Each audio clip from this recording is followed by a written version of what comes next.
Hi everyone, this is Norman Kochnick here, looking in my latest gear. You can see I'm very happy with the clothing. It's incredible quality, fits really well. I've got that, as you can see, the jacket there. Can you see the jacket? There it is there. You can see the jacket there. I've also got the top there. So the t-shirt. I've got the collared shirt there of both Chris Vernon, or is it Chris Vernon? Chris Vernon and I. Can you see? Chris Vernon and I, Laurel and Hardy. I think I showed it before. And you got that one there. And you got here, there, here, fully decked out. All right, guys. We're waiting on a few guests to come. They're traditionally late, I'm afraid, which is unfortunate, but that's what we're going to look. We're going to have a good 2-hour session, or hour and a half, depending on how the session goes. But my person is trying to do it. They're trying to get on. So the idea is we've got a session today. Now, as you all know, New Zealand and England did get on the wicket the whole day, practically the whole day yesterday. And of course, it only led to a more intriguing situation. I'm hearing plenty of commentary here from Munchie. Munchie's given us the forecast. Dry for the most part, rain about 4 o'clock is the forecast. Okay. I think that's sort of rain late in the afternoon. I think that's, thank you, Munchie, for your update. You're officially our new weather boy or weather girl, maybe a weather girl, Munchie. I'm not sure. I'm not sure what you look like in a skirt. But the reality is that we may not see a victory here, but you just still don't know. If New Zealand are bold enough to declare, go out there, score 50 runs, or maybe close to 100, but in lightning fast time, and declare and give England 250 and put heaps of pressure on them, you never know. You never know. So Munchie's horrible with his legs. That's good to hear. I'm glad you're not on live saying it, by the way. All right. So let's just have a look. Let's go through a rundown of yesterday's score. By the way, guys, I'm having a lot of fun with a preparation for the India versus New Zealand World Test Championship. We're putting together videos specifically for that. It is a rather big deal. People shouldn't discount the importance of the World Test Championship. Regardless if it's the first, and people say some teams didn't get in there easily or by default. The reality is it's a very big deal, and it mustn't be taken lightly at all. And in fact, we need to be able to get a way to actually understand how significant it is. Test cricket is still our. Hang on, I just need to help. I'm helping out the person who's joining me put their link together. So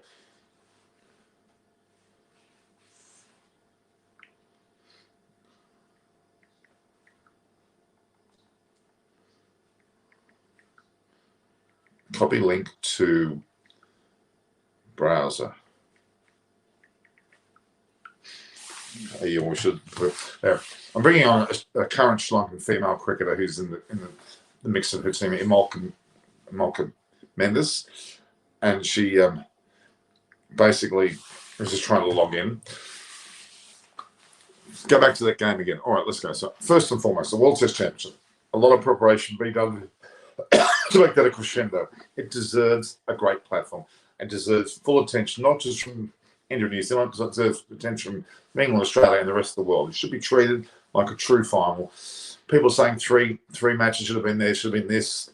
Whatever, I don't care, because the reality is this is what we've got. This is what we're going to deal with. This is an ICC World Test Championship event, like a World Cup for Test cricket. Now, if you think about that out loud, World Cup's always a big deal, 50 over, 20 over. But this is for Test cricket, the pinnacle of cricket, in my opinion, as Steve Waugh would attest to with his book. He would talk about that when he went to India.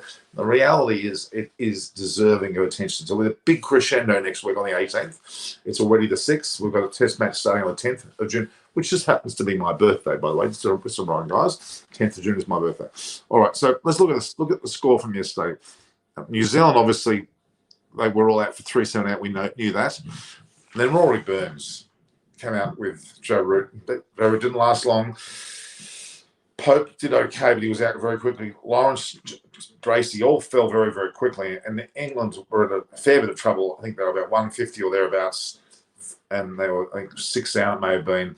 And effectively, they could have been all out and under the score they would have had to follow on, but it didn't happen.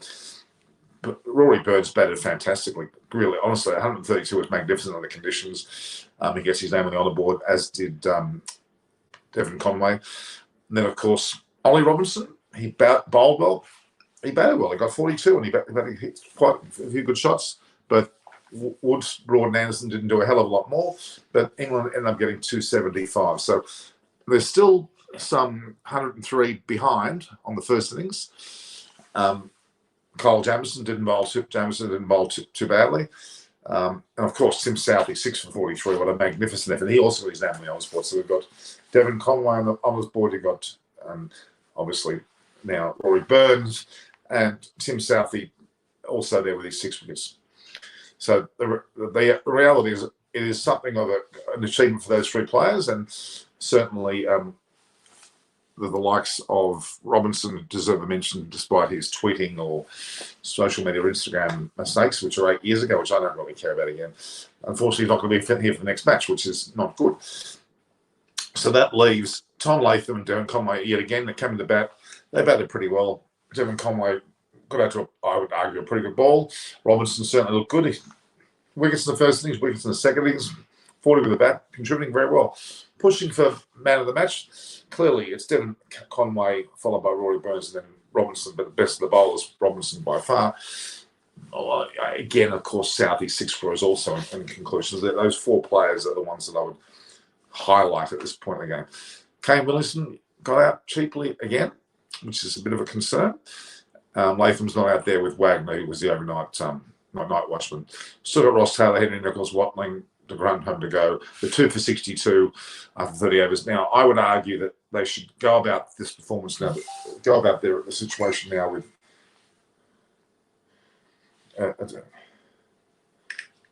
I'm just trying to. She's having problems logging in. Okay. So the reality is Conway South African, Gary Banker Munchie's confirmed yes he is. Well, he's now officially a New Zealander because he is playing for New Zealand. At 29, he's obviously now a New Zealand resident. Must be, I'm assuming, to be able to play for New Zealand. South Africa's situation is terrible. They're losing too many players, not only internationally to teams like New Zealand and even England over the years, but also most of the South African players are going domestically to England. And they're probably doing other IPL, CPL type programs as well. There's a very few wanting to play Test cricket. So really, we're in a situation of bother there for South Africa. I'm sad to say that South Africa, and I'm not going to leave out Australia, both South Africa and Australia are not exactly, flying along here at the moment. England and of course India in ascendancy, New Zealand are as well. I'd argue West Indies are doing very well, and they've got quite a few of their older players back in the mix, and they're doing very well. So I have a lot of time for West Indies. We should never ever discount Pakistan, of course. We should never ever discount Sri Lanka. Well, they're a bit of a mess as well. I'm online, so she's trying to text me something. So it is something of a so our guest is struggling to get onto her StreamYard platform at the moment, so I apologise for that. Now, Munchie, you're saying hi to people there. It's good. Munchie's about as popular. In fact, Munchie, do you want to come on? Do you want to come on air, Munchie? I can send you the link. Munchie, send me your email again. I keep losing it. Come on the blower, would you? Message me, Munch, if you want to come on, because our guest is late. So please bring in Vishy. Who's Vishy? Burn one decade. KL Rahul in India playing 11 in the World Test. Fine. Well, I don't think so. I don't think so. What room have they got? Again, they've got Gill. Rohit Sharma, then Pujara, Kohli, Rahane, then Punt. That's 6, including another batsman, perhaps or not, we don't know. And then you got Jadeja and Ashwin, perhaps. And then you got 3 bowlers. But you've got sufficient players. There's not any room for Rahul, unfortunately, because he probably is very close to being. So Munchie can't do that right now. I can't, especially when coming for you at 9 p.m. So what's okay? This is something. What's the special tribute at 9 p.m. IST? We'll tag you on Twitter and tag you. What's that all about, Arishman Mishra? Tell us more. Now, Siddharth is meant to be here. I've actually contacted Siddharth, and I've contacted a few of them. It's all about availability, guys. I'll just see if Siddharth's available.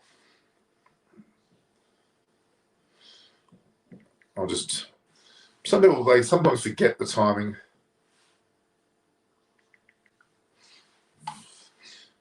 I'm just trying to, Simon Willis actually promised me he would be on today.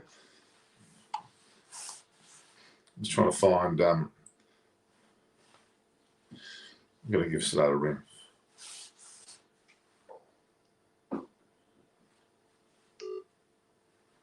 We'll just check whether Siddharth's online.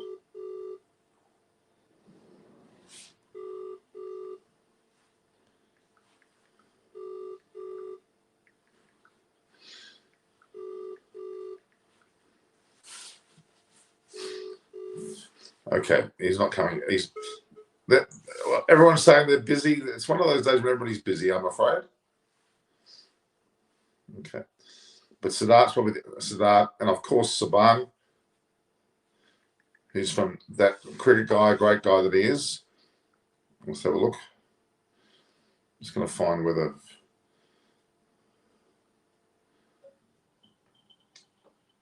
It's okay. All right, we'll continue on. The people are going to come in different time slots. Don't worry, it's all about that. So look, let's get back to this game for a moment, guys. And I want some interaction here. India team should picked up for the English to not know how they perform in India. Now that's a good question. Indian team should be picked for the England, for the English conditions, and not for India. Well, that's a fair point, but what are you suggesting, Munchie? What are you suggesting there? You suggesting there should be other players in that mix, or what? Sabana's joining now, so that's good. He's joining, so Sabana will be here in a second. I'm just going to find Siddharth.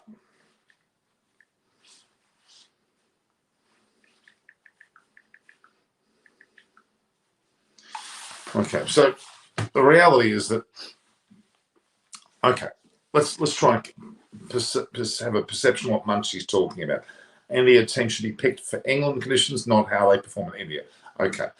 Then I would argue Siraj should be in the 11, and that would then push either Ashwin or Jadeja out, because I think they need to have 4 frontline bowlers. Ishant Sharma has proven himself. Bumrah has proven himself. He's bowling predominantly overseas. In fact, Bumrah has only been bowling overseas. Need to be more like Shet, less attacking batsman. Okay, well that's true. We can't bring Rahul Dravid back in, Munchie. There's one player we can't bring back in, but that's the question for the moment. India need to have a team for England conditions. Okay, if that's the case, you may consider Rahul. Rahane has to stay there as well. Kohli, we can't drop him. The reality is that I think India should have 4 bowlers for that match. They should have Bumrah and Ishant Sharma, both proven international bowlers. Okay. Hey, hello. Hello. Norman. How are you? Yeah, I'm great. I'm after wearing this New Zealand jersey. I'm feeling really well. good. You're on TV, so you better be careful. You're on live now. We're already on. Yeah. Now, I tried to help a girl called Imalka Paris Mendes, who plays for Sri Lanka. She was meant to be coming on, but she can't get her internet working. So I'm a bit upset about that. So she received a screen which asked for this. I don't know whether anyone can help on this. So you got the screen here asking questions. It's only a matter of cutting and pasting the link. Can you read that? It's a typical question you get. She just needs to cut and paste the link which we have, and then click on it. Should be that easy, shouldn't it? Should be no more complications. Anyway, she's having. I said, keep trying. and watch. I'm telling you, watch. So, I thank you for sharing my links on your page, and I'm doing the same for you. And we'll do that collectively, okay? We'll do that for each other. Yes. Now, Siddharth, I'm afraid. Are you? Hello. So you guys have met, haven't you, before? Yeah. Okay. Now listen, Siddharth, are you partly female? Because females are traditional to be late, not men. No, lunch. You caught me at a lunchtime. Well, we can't stop that. Yeah. Now, Siddharth, we were just talking about. Look at the question we've got there, Siddharth. This is important. Munchie brought this question up. Munchie, of course, is not online. He's a very distinguished gentleman from England. The Indian team should be picked for England conditions, not how they perform in India. That's an extremely important question. Now, when I see that written, I think immediately Siraj should be in. We should have 4 bowlers and 1 less spinner. That, to me, is conducive to English conditions, not having 2 spinners. That's the question there. Perhaps to find a place for Rahul on the side, I'm not sure. Maybe KL Rahul is more a player that will be suited to English conditions. Because out of the batsmen, as I think I've spoken before, out of the top 5 batsmen for India, 1 player is known to lead the ball well, and that is Pujara. The other 4, Rahane, Kohli, Gill, and obviously Sharma, are notorious nickers of the ball. Not because they're bad batsmen, they like to put bat on ball, so they follow the ball, and generally they get the middle of the bat.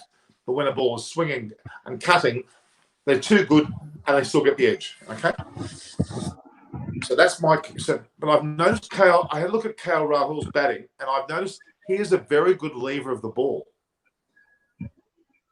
My observations of KL Rahul is a good lever of the ball, and I would begin to think about that in relation to England conditions. Okay, so that is I'm sorry, I'm not trying to brag, but I'm a pretty good batting technician, and I believe in the batting department of India, who are absolutely brilliant in both, even in Australia, as proven, and obviously in India. But they have a technical fault when they're against swing bowling or good seam bowling, and that's because they're good batsmen. If they were ordinary batsmen, I wouldn't care because they wouldn't get the edge anyway. They're good enough to actually have that situation. So that's and there's mention here of Colin de Grandhomme as well. He is an exceptional swing and cut seam bowler. He's particularly not fast, but he's very much in that mould of the old English player. So there's a lot to be said about that fact. And I think that if the Indian selection panel, a la Ravi Shastri and are listening, we need to actually adopt that approach.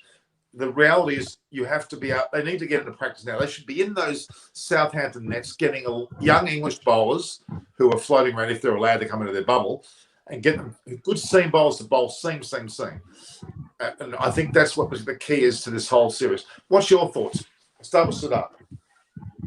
Okay, I think firstly, I don't think the local English bowlers might be allowed to enter the bubble. I think after the 12th, probably, when they finish their hard quarantine, the Indian team will train.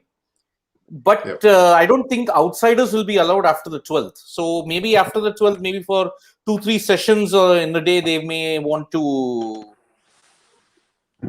We may have to do that. So in a way, getting KL Rahul in and getting Mohammad Siraj in, there are 2 major problems with that. Number 1, Siraj, if you include 4 bowlers, out and out pace bowlers, and a spinner, we all had this problem that the tail might be a bit too long for India. Yeah. In that sense, if you want a long tail, then your batting has to be top notch. Number 1. Number 2, KL Rahul, looking at how the squad is at this point in time, looking at the squad now, it might not be a bad idea if they get, instead of Shubman Gill, why don't you get KL Rahul to open with Rohit Sharma? Rohit Sharma, KL Rahul, Pujara. Then you've got Kohli, Rahane, Pant, Jadeja / Ashwin. Because of the amount of left-handers in the team, maybe you may have to go with Ashwin. Decent bat, indeed, a very decent bat. But at the end of the day, you have to decide whether it will be a long tail, whether you want to have the buffer of both Ashwin and Jadeja in. But I don't think Southampton will allow that. I don't think so. You will need one spinner. That's it. You're concerned about the long tail scenario. But if the Indian upper order bats well enough, they shouldn't be concerned about that. They have the ability to withstand that. All they have to learn is to let the ball go outside stump, because it's a 5-day test match, not a 1 day. If they let the ball go, they can manipulate the game more and they can control. If they look at the way that Tim Southey bowled yesterday, it was sensational. Did you see his bowling? Yep. It was Jamieson really, really both. good. Oh, and Jamieson, of course, as well. And then, and on top of that, of course, the way that Bolts will bring into the side, they're going to be lethal. They're going to be absolutely lethal. Really, New Zealand are all over England like a rash, except for Rory Burns. And we'll talk about that in a minute. That game is Rory Burns' inning was extremely significant. You've got to give it to Robertson and his efforts to Geordie, but the way that Dan Lawrence should be dropped out, he is too unpredictable. He's not good enough to be playing for England. Period. I would not have him on the side. I'm not impressed with him. That was a disgusting shot. It was so non-English in the way he batted. And really, that to me is evidence enough that he shouldn't be on the side. I haven't liked him since ball one. He got a 50 or 60 or something against South Africa or something. I don't know, in Sri Lanka, but that's irrelevant. I don't think he's good enough. I think they're making a mistake there. So, yeah, I think they've got an issue. But New Zealand are all over England like a rash. Let's be honest. Yep. They're bowling. Yeah. They've got Broad and Anderson in that England side and Mark Wood, who bowled okay. But Broad and Anderson have been outplayed by Southey single-handedly. Yes. Which is yes. rather remarkable, you know. So I think India has to be very, very, very wary of the bowling of New Zealand and hence learn. And the net's going bang, bang, bang, let everything go. Make Southey bowl to the stumps and then the balls will play itself. And I think that's the crucial element of Indian batting that they need to learn for England. Australia needs to learn that as well. The way that Australia batted when Broad took them apart, same difference. Clark edge, Smith edge. Absolutely. So it's a very clear message to me, and I think it should be a clear message to it. But I like to observe their training methods. I love to be able to see the Indian batting. I want to see what they're doing, because if they're practicing hitting big shots, they're in trouble. Indeed. But I don't think that the Indian team has been picked according to the way how they perform in India. No. You have to look at the batting. Like, they have been inconsistent. Pujara has not had big scores. He's played out a lot of balls. He's left well. He's taken blows on the body, but he's not had a big score. He's just averaged 29. Who have been the major batters for India at this point in time? Rahane has hit only 1 century. Kohli has been inconsistent. Not scored a century for 2 years. Rohit has been inconsistent. Pant has been the star. Pant. Rahane with 1 century. Pujara, it's the sum of the parts. It's not an individual contribution. In the past Indian teams, you would see individual contributions. But here it's a total team combination. So, even if, suppose Rohit hits a 30, if Shubman hits 40, if they play out the new ball period and if they manage to somehow lay the foundation for the others, they have done their job. But yes, the Indian team will have to adjust to the mindset that the Duke's ball swings a lot more when it is older. It's not and like cuts as well. I think the ball cuts off the wicket as well. It's a very distinctive scene. Yeah, it's got a very distinctive scene. Once the Kookaburra goes away, the seam goes away, it's easy pickings.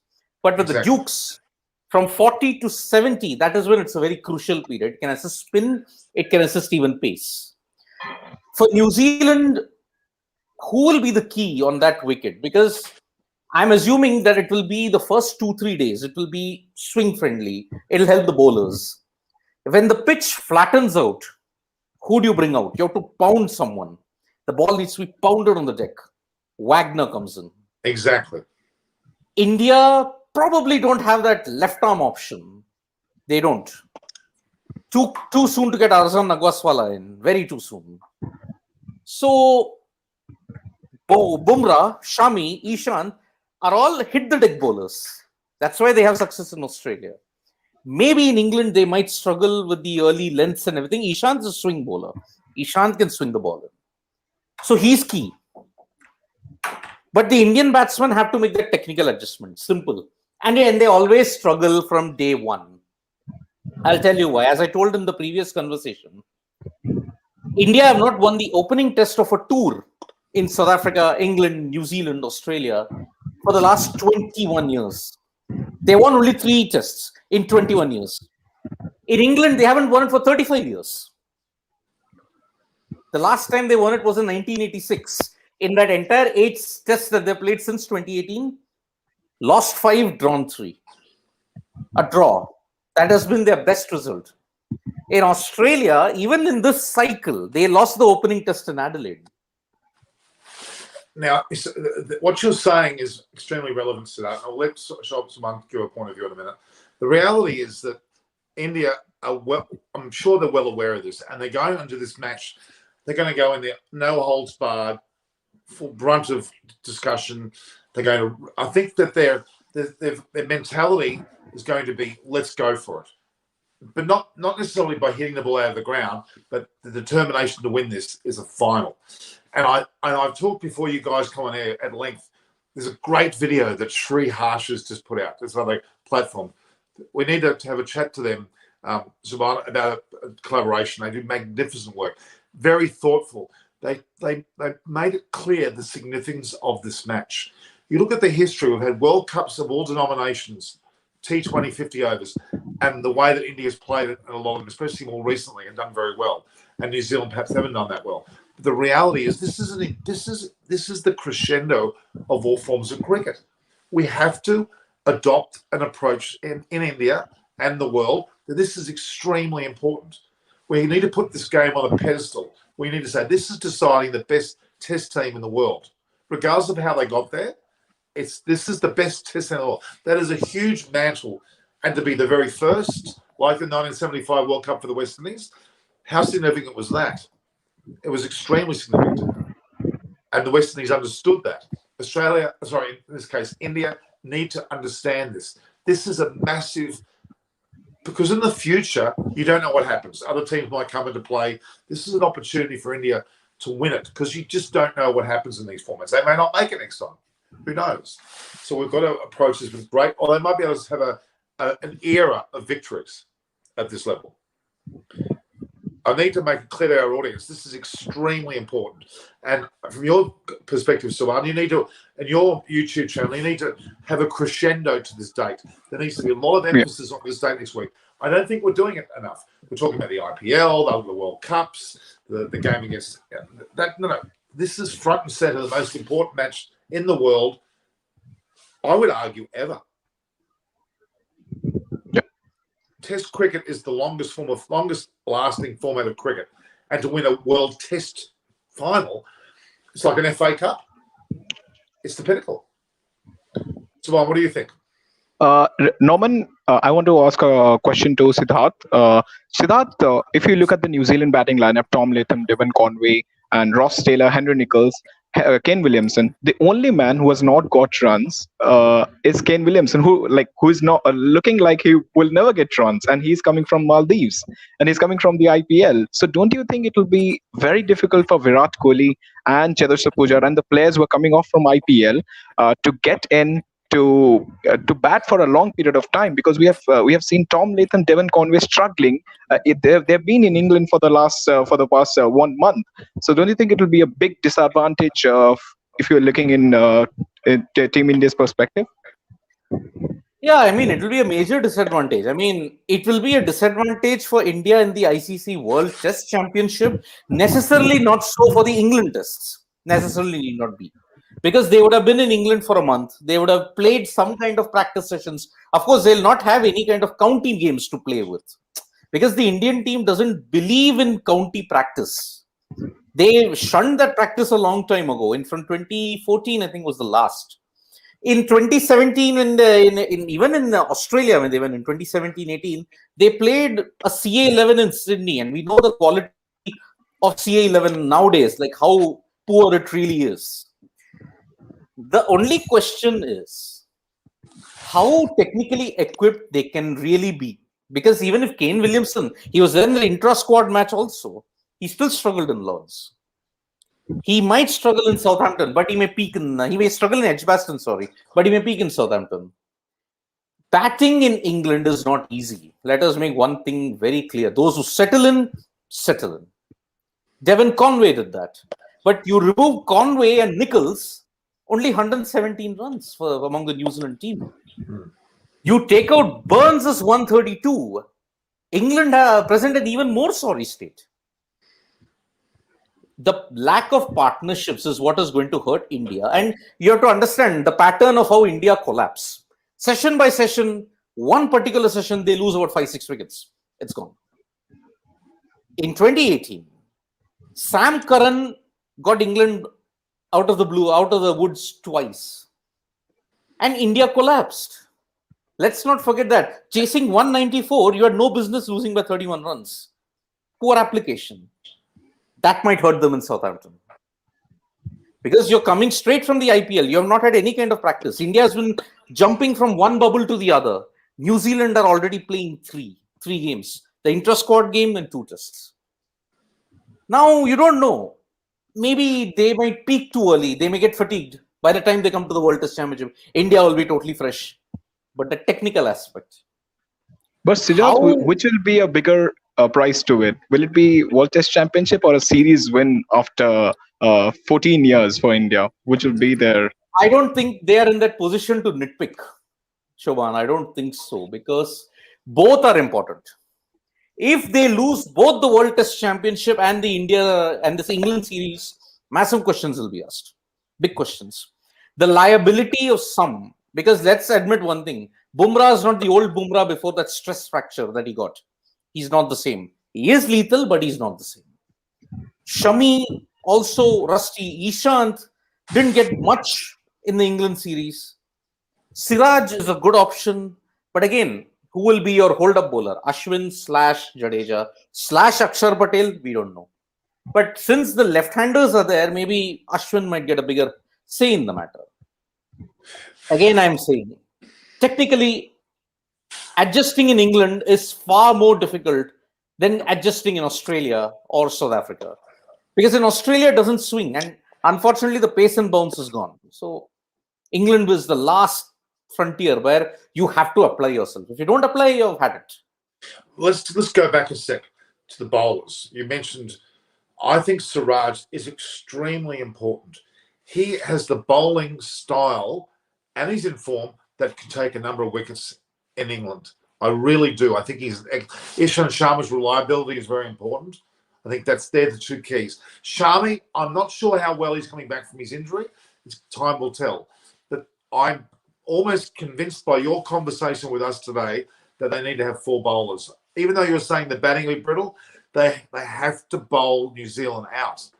And then they're going to put more pressure on their batters to do well without one batter, let's argue. Because that shouldn't be a reason to be not getting more bowlers. If they're thinking they got one less batter, they're in real trouble. If they think one less batsman is sufficient enough to cause them problems, they've got real issues. They may probably, the dark horse I would say is they may need a bowling all-rounder. Let me just give that one inclusion. Maybe a bowling all-rounder, because Hardik Pandya's lack of bowling has upset the team balance a lot. Yeah. Because you would have Pandya coming in at potentially 7. So you would have had the liberty of picking another spinner. But they can't do that. So if they want, maybe they can get Washington Sundaran. Maybe. So you play Shardul. Yeah, Shardul. So Washington Sundar and Shako, remember how they batted in Australia? Yeah, they did bat well. So maybe instead of Shami, maybe get Thakuran. He's very much not unlike a Colin de Grandhomme in terms of the ability to move the ball away. He's Yeah, evidence he that he's a particularly good bowler. I like him in England Yeah. conditions. He would be Exactly. conditioned. So 7, you've got Shardul. You may have Ashwin at 8. Then you've got Bumrah, Ishant, and Siraj. That might be a good combination to have. You've got Thakur as your 4th bowler, plus he can bat. You've got Ashwin who can also bat. So basically, you bat till number 8. That'll be great. I think there's some excellent discussion here because if I were the Indian team, and Munshi, one of our guests who comes on with comments, made the very good point. India have to select for England, not for India. And if we were to talk traditionally, we'd have Ashwin and Jadeja both in. We would have the same bowlers, the same batters. But they're going to have to think a little bit differently, I think. It's going to be interesting to see how they go. Because, look, if India bat to their potential, they'll beat New Zealand. But they have to go well. And I don't want the excuse to be used that, we came from the bubble and we came from the IPL, blah, blah, blah. We're not ready. No, they've got no excuses. This is a final, and they're going to go in starting those first days, all guns blazing. New Zealand going to be very hard to beat. Very, very hard to beat. Yeah, they're a very good test team. I mean, let us make no mistake about it. And I mean, they always struggle in Australia. I don't know for what reason. They always struggle in Australia. But apart from that, it's up here. It is. So that is why in the last 4 years, if you have to look at it, after that loss in India, they've done really well. They've beaten England twice in New Zealand, although in New Zealand, but they drew in England. Something which India have not been able to do for the past 10 years or. They drew in Sri Lanka, which is impressive. They've been virtually unbeatable at home ever since the last 4 years. So they are a good test team. And if I have to look back at 1975, Norman, that you mentioned, Australia versus West Indies, it was 2 of the top teams at that time. The West Indies had suffered big humiliation, 5-1 against Australia. Lily, Tomo, and Max Walker really blew them out of the park. It was at that time when Lloyd decided, okay, I will never play a spinner. I will play 4 bowlers who will get into everybody's psyche. And look how it helped. They won the World Cup. They ensured they didn't lose for the next 20 years. Perhaps in this way, we don't know who's the top team, honestly, let me tell you. Because what do you define a top team? A team that wins in every condition, irrespective. The last team to do that was South Africa. Till 2012, South Africa won in all conditions. After that, they have been miserable. India are vulnerable in New Zealand, are vulnerable in England, but they managed to win against Australia. That's why they're the number 1 team. New Zealand have not won much away from home. So if they can win this, either team wins this, they will get all the bragging rights and they will be a bona fide number 1 team. It's so significant for world cricket that this match on so many levels. For New Zealand, if they win, they create another chapter to a victory at an ICC tournament. Huge. And for India, the true word dominance can start to be used with some authority if they can do this. I'm going to say this very clearly. I think, to me, the World Test Championship match is more important than the 5 tests against England. Why? Because those 5 matches in 2 years' time won't be relevant because there'll be many matches under the bridge. But this match will go down as a victory to a final, as longevity. The first, the whole understanding of how that may pan out in 40 years' time when we're celebrating this first match, which they will if they win, because it will become significant. The World Test Championship should become higher than a 50 over 20 over World Cup, in my opinion. If it should be. It should. It is, but then again, the ICC will have to play it around very smartly because this first cycle was impacted by COVID. So look, it doesn't matter. To me, it doesn't matter if the roof caved in. They played it. It counts. It's registered. It's an event, regardless of the conditions. You still have to win it. So exactly. I mean, but there are some bottlenecks. For example, the number of matches, which was a big issue that you, me, and Chris raised a couple of sessions ago. That you play 21 tests, but then you still cannot qualify because you've lost that much. The number of tests, if it's uniform for all the nations, I mean, keep everything a 3-test series. Okay. The Ashes represents a different cup of tea altogether. I mean, you can't have the Ashes as a 3-test series. It has to be a 5-test series. But then you can't have an India-Bangladesh or India-Sri Lanka as a 5-test series. I mean, sorry. That is stretching 5-test series to another limit altogether. So there has to be some, I mean, Chris had a good suggestion, like make the first 3 tests as part of the ICC World Test Championship. The remaining 2 can be part of the Ashes. In that sense, it suits both the novelty and the ICC World Test Championship cycle. Because you will have a problem only with India, England, and Australia. There'll be a big gap. These teams play the most, the other teams play the least.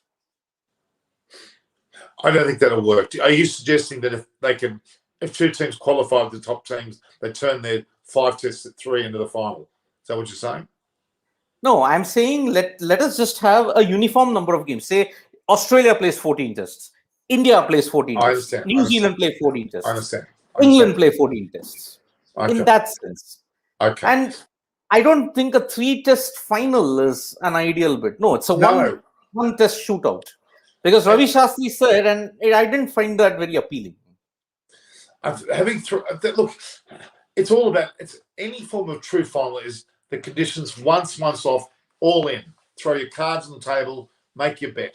None of this 3. No, I don't like that, because say if the first match is an injury and then the person's down for the next 2, well, that ruins it. It's that match and that match alone, all hands on deck. That puts a lot of players into potential who maybe not 100% fit, but can have a needle to get through the game. I'm being flippant, but it's literally the case. I think players need to play injured when it's an important match. Does that make sense to you? In any sport, even if a player is 80%, they can still be sufficient to win the match. You get my point? That's where a one-off game allows you to do that. Yep.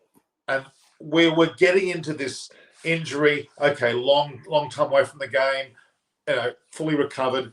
I get that for physicality reasons, but no, the eras of sport, whether it's cricket or any other sport, you play to win that match. You play to win the moment. With an injury, when it's all about playing that moment, and we don't do that enough. And I think we need to get back to that a little bit. So, I'm getting genuinely excited about this match. I'm getting genuinely excited. I'll give you an example. I went on the streets of Sydney 2 days ago with my rugby league mates. There is what you would. I'm going to name it right here on my program. Punt mania. Wow. Is a term that I will use. Like you heard, Beatlemania. There is punt mania. Everybody I talk to mentions Rishabh Pant. Everybody. Everybody. Yep. Young children, boys, girls, adults, grandmas who know anything about cricket, the first Indian name that comes to their mouth is Rishabh Pant. Why? Because of what happened at the Gabba. Undoubtedly. Virat Kohli, despite being who he is in India, the rest of the world are talking about punts. Especially Australia and New Zealand. And we're now ready for this particular World Test Championship extremely because of Punt's involvement. We believe he could do something special in that match. He can. And it's fitting that he does something good because, look, for far too long, he was like, oh, he's the next MS Dhoni, No. You have to judge MS Dhoni by a different yardstick. You need to give Pant his space. That pressure bogged him down in 2018. And when there were chants of, we want Dhoni back, it really hurt him. Now, he's finally got his thing back. I mean, he's already different than MS Dhoni. He's the first Indian to have hit 2 centuries in Australia. It's a century in England, a century in Australia. No one has ever done that before. From 1932. And let's move aside the formats, the short forms. Let's not talk. I don't care about 50 over and 20 over. I'm talking about Test cricket now. Yeah. Not unlike an Adam Gilchrist, although I don't want to compare him to that. It's the ability to take the game and by the scruff of the net in a Test match. In a Test match, that is the most crucial bit of batting you'll ever see. Indeed. When you can do that, when there's a difficult test, I mean, the classic example is a Gilchrist, but also you go to even someone like, Michael Bevan was more short film, but yeah, Ian Botham, Sobers, Ben Stokes, Flintoff. The way Ben Stokes batted against Australia and England, I think it was Edgbaston. Leeds. That's a monumental, legendary moment. Punt is capable of that in England. Absolutely. And I think it's going to be a game of the left-handers too. Conway and Rory Burns, although Rory Burns is not playing, they're both dominating in this match. It's sending a signal. It really is. It really is. Because if you have to look at the Indian batting, there is only one left-hander. And if you include Jadeja, it will be two. So Rishabh Pant is your only left-hander in the team. The rest are all right-handers. He's the only Rishabh Pant too. Yep. I love that saying. You shouldn't say he's the next Tendulkar and the next Gilchrist. He's the first Rishabh Pant. I love that. Yeah, it'll be great. I mean, he can counter-attack. He's not bothered about the conditions. But yeah, what can happen is sometimes in the process of counter-attacking, he might miscue a shot. He might hole out straight to the fielder. He could play a rash shot, but that is the risk that comes with his game. You accept it or you don't accept it. But there'll be a lot less of that. As Punt matures, there'll be a lot less getting out to bad shots. I can assure you. He will learn how to convert 70s, 90s into hundreds, but into big 150s. Yep. Potentially more than that. And it reminds me of Sehwag somewhat. Now, Sehwag was always a loose-looking batsman, meaning he could get out at any moment. But he scored several scores, including 300s in Test cricket. You know what would be the most exciting thing? And I'm not saying this will happen. You may not agree with this, but I would actually like to see Rishabh Pant open. Pant open? No, not. It will be daring. Maybe not permanently, but when the just for the match, just for this match. Yeah, it might throw New Zealand off their guard. Who knows? Something innovative. I mean, you just throw New Zealand's plans out of gear. Get Pant to open, and then you set the pace. You hit 20 in 20 overs. You hit 110. Who knows? The momentum is lost. Saudi and Bolt are low on confidence. Capitalize. Who knows? Some bits of audacity, but look at the two openers. So look at the two scores that are the biggest. Look at the two scores. Who are they? Two openers. Yep. What style of batter are they? Left-handers. Get my drift? Yep. Indeed. Wouldn't it be exciting to see Rishabh Pant open the batting and tear them apart with good shots and get a big double 100? Yeah, and you got Rohit at the other end who can also take the attack. That will be great. I mean, a left and right hand combination. I mean, you've not had that for a very long time. Well, Gambhir was probably the last one. Yeah, Dhawan and Murli Vijay, Gambhir and Sehwag. But after that, we've had only either both left-handers or both right-handers. That's okay. Shikhar Dhawan's another interesting one. Is he in the Test squad? No, he's not, is he? Okay. I don't think so. He'll come back in the tests. He'll be good in ODIs and T20s, but not in tests. Well, see, is that a risk to have him open? No, it's not. No, not at all. Not at all. Not at all. Pant would be it would throw New Zealand's plans out of gear. That might be one good thing. He could handle Bolt and he could handle Southey. I'm pretty sure he could. Yeah. And then once they dominate those two, you're right. They'll be put off the game. And if whether India need to bat first, it won't matter then. It won't matter. With Rishabh Pant opening, it won't matter. It won't be as significant. I'm actually excited with that thought because they could afford to have perhaps... I'm still struggling with Jadeja, Ashwin. Who would you put in? I'm almost erring on having Jadeja there for some reason. I don't know why I'm thinking that. But you're saying Ashwin. That's a hard one. It is. I mean, the team composition will have to be spot on at that time. And Kane Williamson reads the pitch conditions better than Virat Kohli. I mean, the classic case was the 2016 World T20, the match against India in Nagpur. You had the audacity to drop Saudi and Bolt, two of your best bowlers, and you packed your team with spinners. Nathan McCullum, Mitchell Santner, Ish Sodhi, They opened the bowling and they bowled right through. Only Adam Milne was your pacer at that time. That was genius. And New Zealand won, knocked India out for 79. That was genius. That was Kane Williamson. Will he do it in Southampton? Hope so. Because even for New Zealand, they've got so many options. De Grandhomme, Wagner, Jameson, Bolt, Southey, Santner, 6 bowlers. It's you know what? Okay, we have got a match we're going to talk about in a minute today, but I think that this apparently we're out of 4. We could still see New Zealand win this match, by the way. If New Zealand are bold enough to declare they're 100 and I'm not sure 65 ahead. Okay, yeah. Why not declare it 250? No, I don't think so. Maybe if New Zealand get a lead of over 300 by mid of the second session, maybe they can go for it. Yeah, but that's if there's no rain for the rest of the day. That's the question. Yeah. I think that entire third day getting washed out was crucial. The entire third day got washed out. You know what? The ICC should be, or not only ICC, but the overall governing boards should be bold and now add an extra day on. But again, broadcasting logistics. Yeah. Always broadcasting. It's always annoys me because that's not good. I know where the money is. Anyway, all right. Yeah. So the next test match is on the 10th, which is only 3 or 4 days away. 4 days away. That's finished on the 14th, straight into the 18th. Now, let's hope for New Zealand's sake they don't have any injuries in this match. Yeah, that's very important. Jamison and Southey could pull up sore. Yeah, but I guess I've got a feeling Bolt might come. Is Bolt going to play the second test, or he's not going to play? No, I don't think so. He'll directly play the World Test Championship because I think he's arriving. He's already arrived.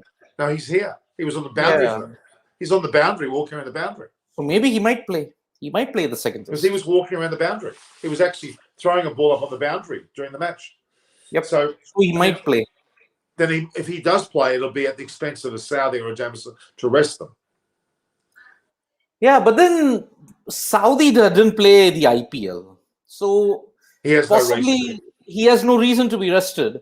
Jameson, maybe Jameson might, but would they want to or tamper with the team combination that much? Considering that after the ICC World Test Championship, you're not going to play much anyways. If you have to look at New Zealand's schedule. Well, then Bolt should play the next match. Yeah, and maybe if the pitch in Edgbaston's good, then drop Santner. Maybe, but then again, the problem of plenty, yet again, the problem of plenty for both sides. Well, Santner, did he bowl well enough? Has he bowled well enough for this match? He hasn't impressed me too much. He hasn't. No, he hasn't. That's the problem. Santner bowled 10 overs. That's it. Southey. I put Bolt in for Santner. That's the replacement I'd be doing. I think that's what New Zealand will do. They're leaving Colin de Grandhomme, I reckon. No, I don't think they'll leave out de Grandhomme. I would assume that maybe because Jameson's had a long IPL and he bowled 26 overs today in the first innings. Maybe they may want to rest Jameson and get Bolton and include all those guys in the World Test Championship final. I mean, exactly. I think Santner's out of the World Test Championship final. I'm pretty sure. We'll have de Grandhomme and the 4 bowlers. That's a potent attack. Yeah, indeed. But then you will need a spinner. Against India? Against India? Really? It has worked. I mean, Lyon has achieved so much success against India. His best hauls, most wickets are against India. You know what? If New Zealand bowl to form, they won't even need a 5th bowler. Honestly. If they got de Grandhomme, no. I would not have a spinner if I were New Zealand.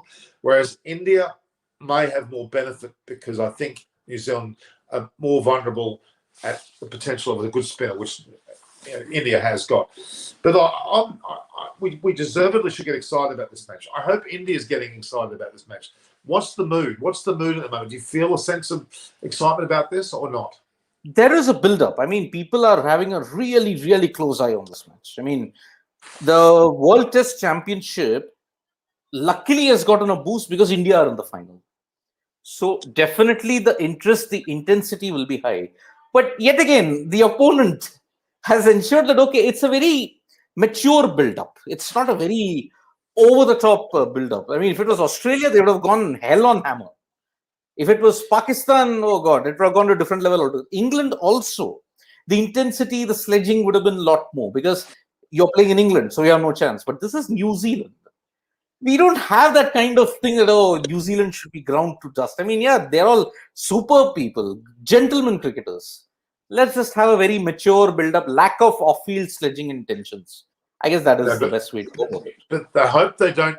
If they get smacked by New Zealand because they didn't take them seriously for this match for some reason, then it's going to be embarrassing. I'm telling you now, because they need to, this is extremely important for India. 50 overs and 20 overs aside, this is above it. And I think the press needs to, and you need to as well in your role, and other Indian press need to make this clear to the Indian world that it's not all about 15, 20 over. This is a test match final and should be given that credit. And I'm very impressed with this guy. You haven't met Shree from Sri Harsha. Amazing man, a quietly spoken man. He understands the heartbeat of India in his videos. He knows how to, he has the most incredible music, most incredible visuals. He's just, he's got this, he put out a video only 20 minutes before I started. Tremendous understanding of cricket because it shows all the previous matches and how this is the crescendo of all those World Cups. I haven't seen anyone else do that yet. No one else has done that. And I think that sets the scene for me. All the other World Cups have to be a lead up to this crescendo. And we need to, and India are fortunate enough to be in that final because they could easily have not been there if things had gone their way points-wise. Who knows? The reality is they have. And we have to, as I said, we have to thank Australia. They cancelled the tests in South Africa. They lost 4 points in Melbourne because of the slow rate. So we have to thank them for at least India were all but assured, but for New Zealand to come in. Because the 4 points they lost benefited New Zealand the most. Yeah. So Munchie's asked a question here. New Zealand play other spinner at Edgbaston. Now, the other spinner they have in their ranks other than Santner is, or Sodhi, is he on tour? I'll have to check because Ish Sodhi, wait, let me just see. I'll just check. I actually really rate Sodhi as a bowler. I really rate him. I think he's a great test bowler. Very much underrated, very much underutilized. So I don't know what goes on there. Ajaz Patel. Ajaz Patel is the other spinner. Right. Well, I wouldn't say he has the same status as the others at this stage. But yeah. But then look at the guys on the bench for the New Zealand team. Matt Henry. Matt Henry. The perfect bowler for England conditions. He can't get a game. Yeah, exactly. He might not get a game. Lockie Ferguson as well. Ferguson's not there. No, but I'm saying he's another bowler they've got. Yeah, he is. He is. You've got Doug Bracewell. Doug Bracewell. Perfect for English conditions. And Baxwell too. Yeah, kind of. Then you have the likes of Rachin Ravindra, Jacob Duffy, Jarrell Mitchell. Jarrell Mitchell bats well. Exactly. Oh, the Conway's come out of the blue. He's just, he can do what he wants now. And he got 23 in the second innings. I just hope he hasn't spent his gas early. Does that make sense? Yeah. I mean, we don't want him to be the next Matthew Sinclair. Yeah. Scoring a double hundred, I mean, the importance of it was immense to him. But has it blown out all his steam? I hope not. Because he shouldn't rest on his laurels. I hope he doesn't. He doesn't look like he's the sort of player that does. I get the impression he wants to bat and bat long. He reminds me of Pujara in a way. Not because of technique, but there's a mental strength which exists there in a man to come out and score a double century in his first match.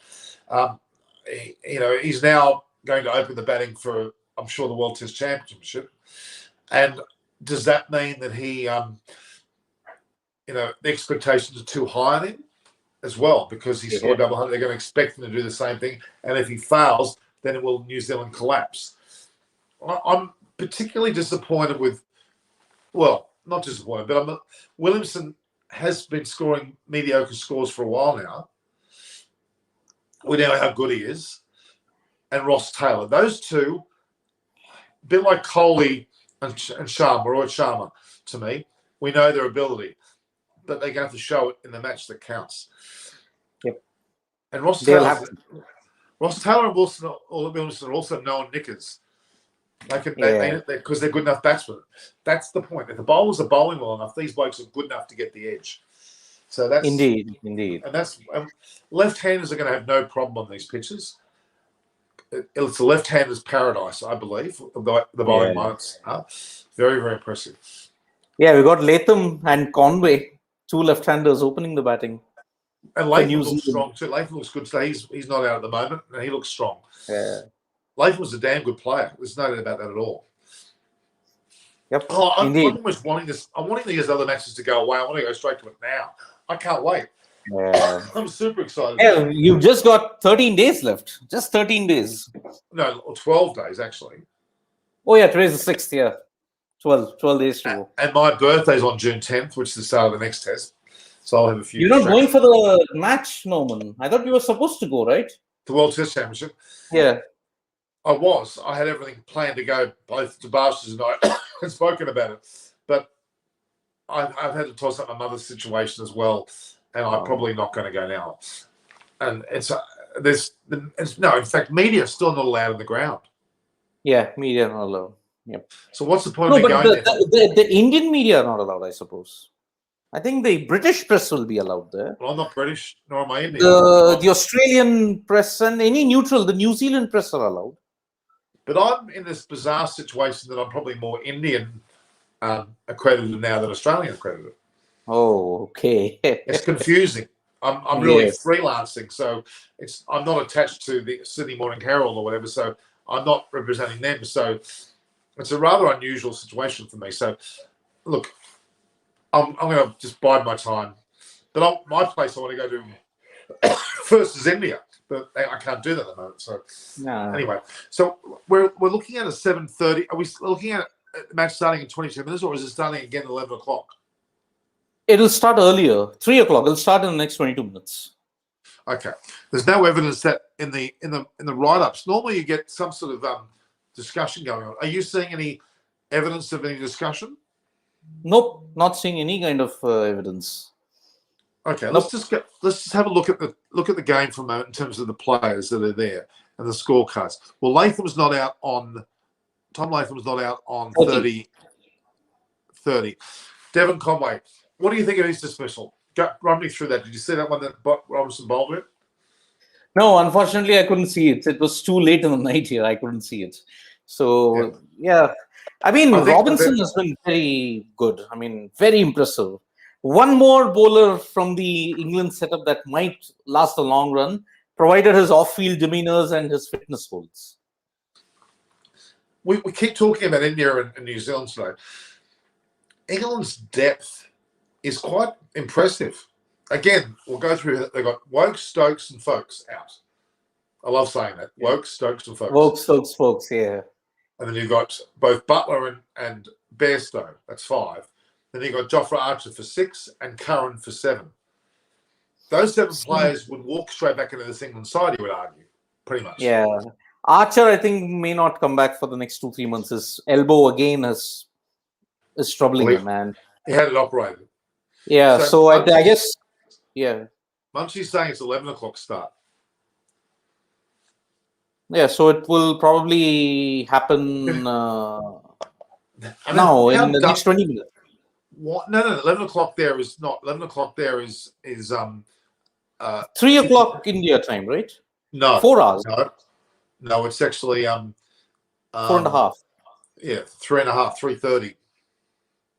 Oh yeah, 3:30. Then it's a 3:30 start. Yep. So why don't they start earlier? Well, especially if it's going to rain later in the day. Why wouldn't you start earlier? No, I've always seen this in England. They don't start early. They extend the final session.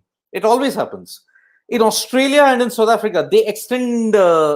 They start early, and then they play about half an hour early. In England, they'll extend the final session by an hour because daylight savings are much more there.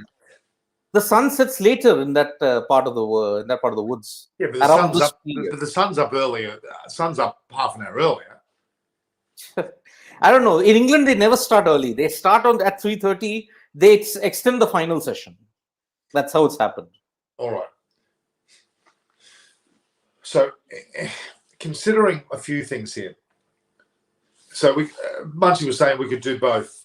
He's saying they could effectively do both. It's just something ridiculous. So they're talking about.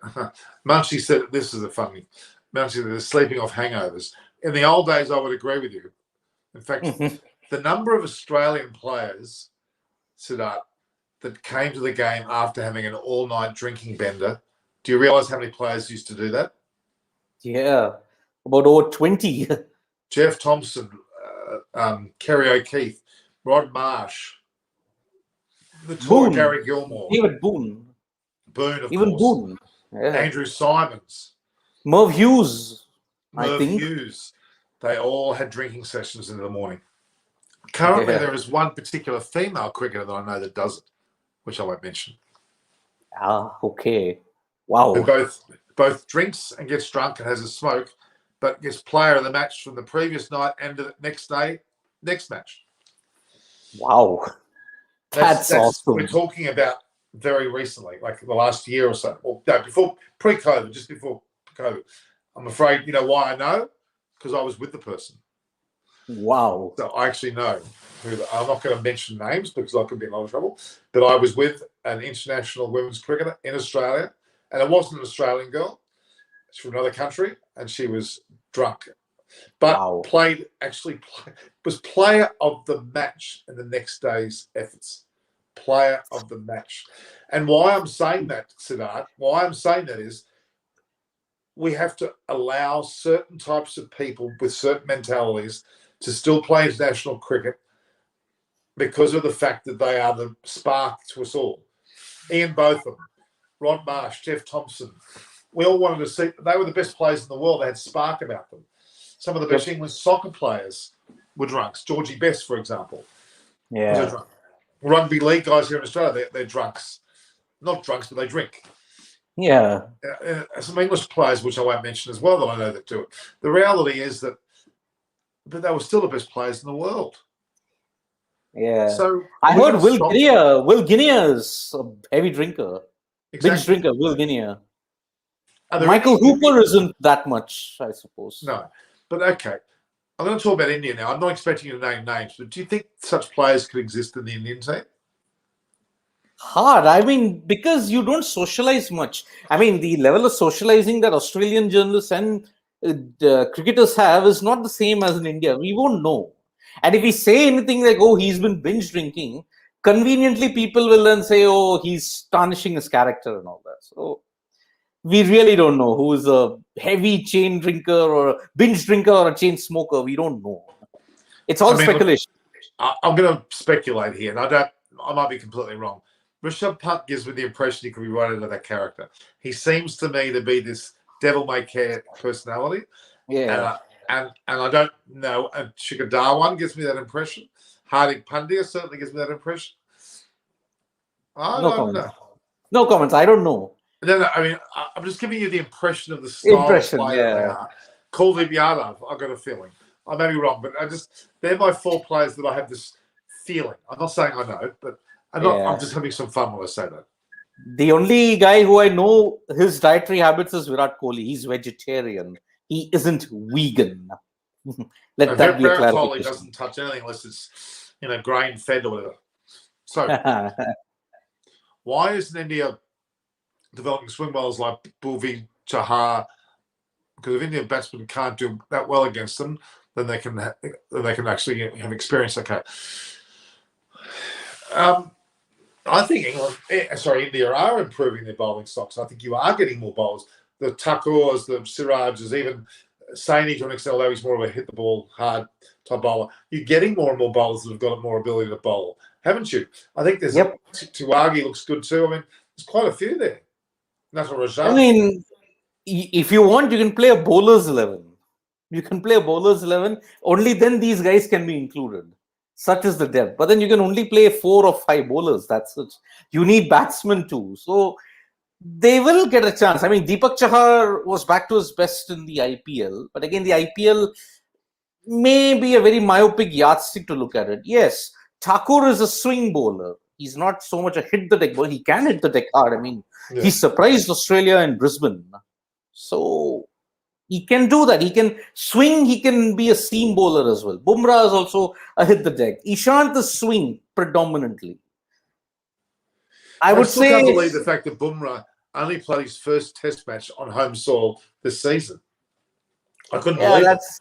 That's the nature of the tour, I suppose. I mean, he played in South Africa, he played in England, he played in West Indies, he played in Australia, he played in New Zealand. But the nature of the tour was such that this FTP was such he played his first match. Even Ashish Nehra, for that matter. Ashish Nehra did not play many games in India. He only played his first ODI, if I'm not mistaken. He played in 2004 after he made his debut in 1999. Intriguing. Look, I think there are some incredible bowling academies that are now in existence in India. You've got some in Chennai, you've got some in the Punjab region as well. Yep. I know there's two kind of strongholds. Would you agree? Chennai is a great, and Bangalore. There's some 3 centres that I'm seeing. Yeah. And I think the emergence of Gujarat, as far as the location is concerned, there's a lot of great players coming out of there. We need to thank an Aussie for developing our pace bowling stocks well. Well, Genesis, you know, Alam Mullally, who we know of, is on my show. He and I were going to the Punjab region, if we ever get a chance to, either later this year or into the future. He's got 2 clinics there that have lined him up. Dennis Lilly still does a lot of work. So is Glenn McGrath. Yeah. They were really good. And Brett Lee's had experience there. And look, I think those sort of works are invaluable. I'd like to see a lot more English coaches, bowling coaches, come into play. Like Simon Willis, who we have on the show, who was meant to come today, but it's the time of day in England. It's time of day they're playing cricket. Yeah. He's a coach. So he would be a perfect person to have in England because his ability, he's a magnificent coach. Simon Willis, he's always been a high-performance coach. He could become a national coach before too long. Yeah. He was actually in Sri Lanka. He had the responsibility above the coaches. He was the coach's coach, so to speak. It's very impressive. But I think primarily, if you look at most of the teams, their bowling stocks have increased primarily because of the Australian involvement. England's best period, when they became the number 1, all was because of David Saker. Saker was exceptional in molding Anderson, Broad, and the likes to become what they are. I mean, I think that period from 2011, 2010 to 2012, where England were winning on a consistent basis, was due to Saker. And the way how he moved. I know David well personally. He's such a nice bloke. He's well liked. And that's the key. It's not just being a good coach. It's being able to be a good player manager. And bowlers need to be managed. Yeah, I remember one delivery in this. I remember one delivery in the Sheffield Shield that Saker bowled. My goodness, it leapt up from the pitch and hit the guy right here. He was down. I don't know what game was, but I saw Saker's potency at the time. Whoa. He could get a ball to leap and hit the batsman on the head. The other good coach, ex-player who was a good coach is, oh my God, I've forgotten his name. He was an opening bowler for Australia who had an amazing swing action, took a lot of wickets. Oh my God, I've forgotten his name. He played for South Australia and played a bit for, I think, Tasmania, Queensland. Oh, what's his name? Name some of the bowlers. He injured himself quite a bit, though. He bowled Brendan Drew. No. Brendan Drew. Hilfenhaus. Who? Ben Hilfenhaus. No. But in that era. Okay. Little outswingers. He used to get a lot of wickets against the English. Oh, what's his name? I can see him, but I can't think of his name. Damn it. Tasmania. Who? No, I'm just thinking Tasmania. These are the only. It'll come to me. I'll have to look up Australian bowlers. Munchie Singh, Ryan Harris. That's it. Ryan Harris. That's it. Harris. Exactly. How did you get on your Harris played for Tasmania. I thought he played for South Australia. He played for South Australia.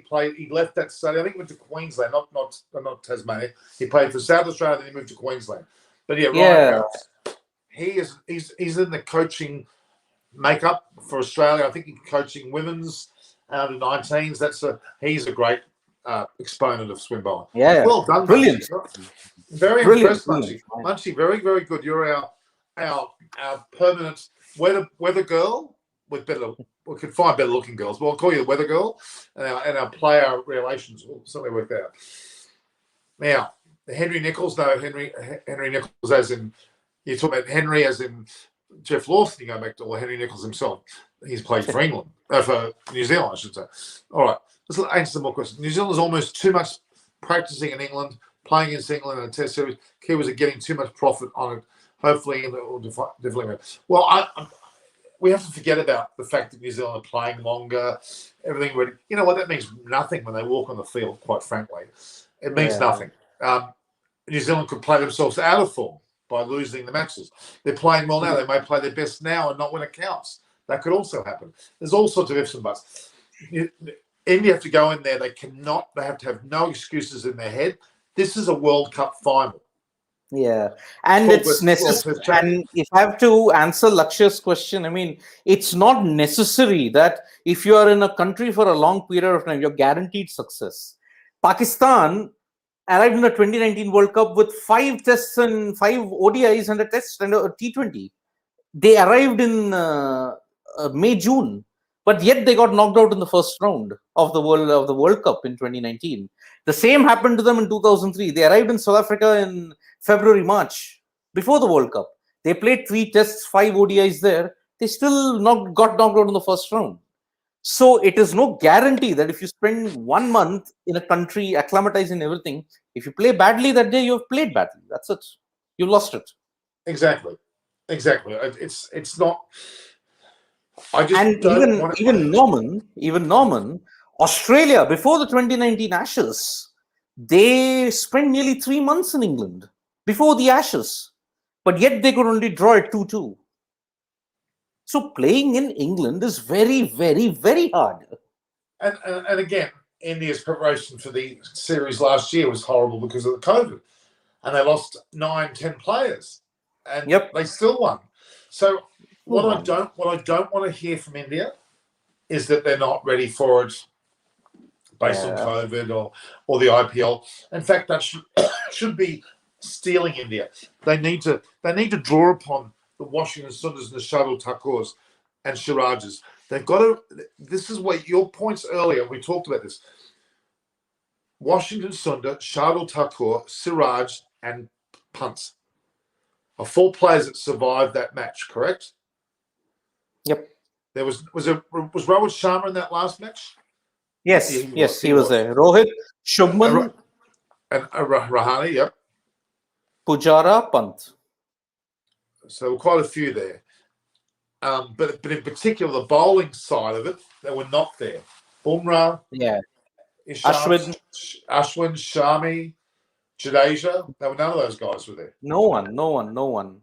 So that's intriguing. That's a bit intriguing if you think about it. They need perhaps mentality-wise to have a Siraj there. Yep. Perhaps on that reason alone, because he led the attack with 5 wickets in that match. You may consider Washington Singh or Shardul. You may consider those players based on what we're saying. That makes a lot of sense. Because I think mental strength is extremely important in Test cricket.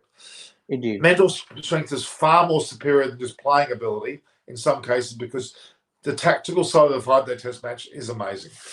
And I hope it goes to fruition, that there was 5 days of cricket.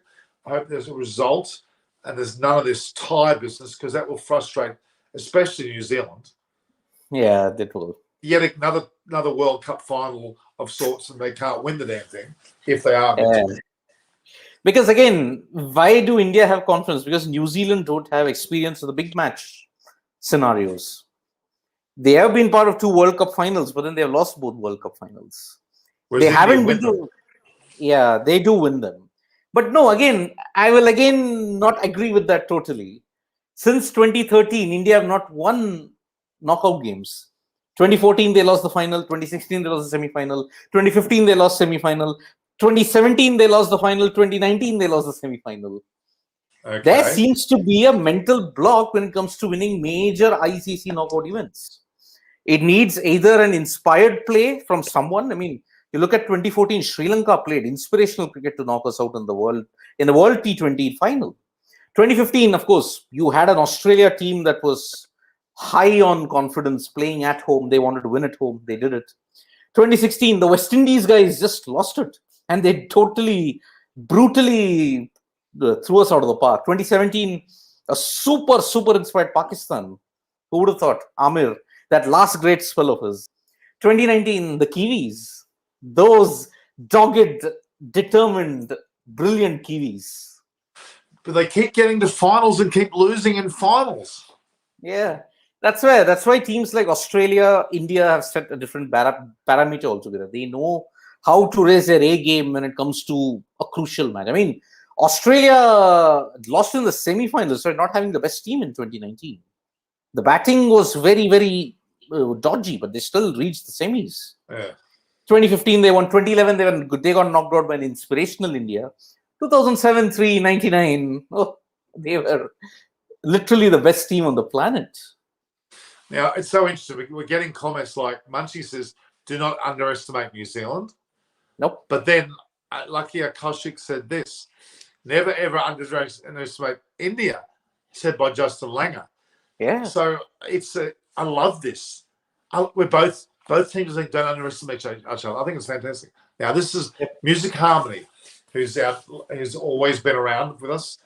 Contrary to what people are saying, I believe the Indian bowlers will be fresh heading into the WCC final compared to the Kiwis. We all saw what difference it could make in the BG Trophy.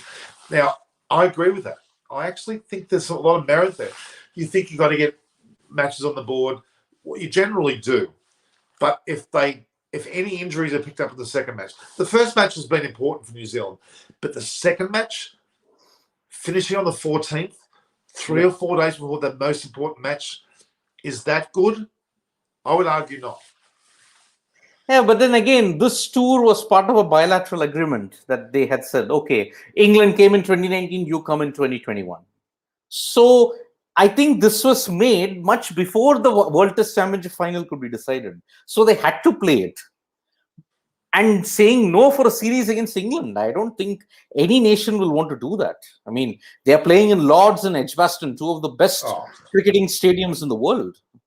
And New Zealand needs Test cricket a lot more than what India or Australia or England need. So it all came to... What about if they would have played the World Test? I know it's not going to happen now. It's not happening. It couldn't happen. But imagine if they played the World Test Championship first. That would have been great. That would really have been great. I mean, now I don't understand. They have played a match in Lords. There was a crowd. The biobubble security was maintained. Why don't they shift it back to Lords? Exactly. I mean, but perhaps maybe then the cases are on the rise again in England. So maybe now it's better that they stay in one particular place, perhaps. Are the cases back on the rise, aren't they? Yeah. In England, the cases are rising again. So 7,000 cases were seen in the last 24 hours, about 2 days back. 2 days back, they saw about 7,000 cases on a day. So, yes. Well, that's not going to stop the match going ahead now because the players are there. It's going ahead. Yeah. Maybe they might want to revise the 18,000 fans quota. Maybe if the situation goes out of hand. How is it in India at the moment? Well, we are at a 40-day low in India. A 40-day low. But again, it's over 110,000. Yeah, I want India to not fall happily on their laurels and think that if the numbers are dropping, the things are good. The things are only good when it stops. So people are still dying, still getting the problems. We are not even thinking about flattening the curve or getting to 0 cases. We're not even thinking about that. We just want the cases to come down to below 50,000 or below 40,000 or below 30,000. We are waiting systematically for that. So if you were to go to I shouldn't say a restaurant, but if you were to go anywhere, do you barcode when you enter? Are you allowed to leave it? No. So There is nothing like that in India. Nothing. The restaurants are closed. Period. You can't enter. what about buy groceries? No, you have to get it online. You go to a grocery store, you maintain some kind of social distancing with masks, but then no barcoding, no nothing. Absolutely nothing of that kind. Have you left your apartment at all? Well, I did come over to my parents' place on June 2nd, and I found it to be safe because I got myself vaccinated the first time, but then I wore a mask. I ensured that my hands, they had gloves because I didn't touch anything. And luckily, I'm still fine. But I've not left my apartment here for the last 5 days now because here there's a curfew lockdown. No one's out on the streets. How are you finding that? I'm at home. I mean, it's better that I be at home and not get infected rather than getting out there and getting infected potentially because No, you don't mean know. that. I mean, this sheer. I mean, you can be a part of the show easily, can't you? You can't say I've got to go out and meet someone because you're here. Yeah, but I spend more time with my parents. Whereabouts? So where are you exactly? Explain to me where you are. I'm in Bhopal, the capital of Central Province, Madhya Pradesh in India. Bhopal. Bhopal. I think many people in the world would have heard about this city. Of course, based on the Bhopal disaster. Yeah. Everybody batteries. Yep. Dow Chemicals. In 1984, December 2nd, there was a massive gas leak, and it totally destroyed the city. About 300,000 died, I suppose. 300,000, 400,000. Officially, it's just 400 to 500, but unofficially, it's much more. So the city has recovered. It is now one of the top 20 cleanest cities in India. Plenty of greenery, but it's a tropical kind of an environment right now. It's raining every day. Every day evening, it's raining. So if you compare it to, are you closer to Mumbai or Delhi? it's actually equidistant. I mean, from Mumbai to Bhopal, it's 750 kilometers. From Delhi to Bhopal, it's 800 kilometers. Oh, right. So it's almost a bit almost east. Equidistant. Yeah, Directly between or a bit east? Bit west. West. Towards the west. Yep.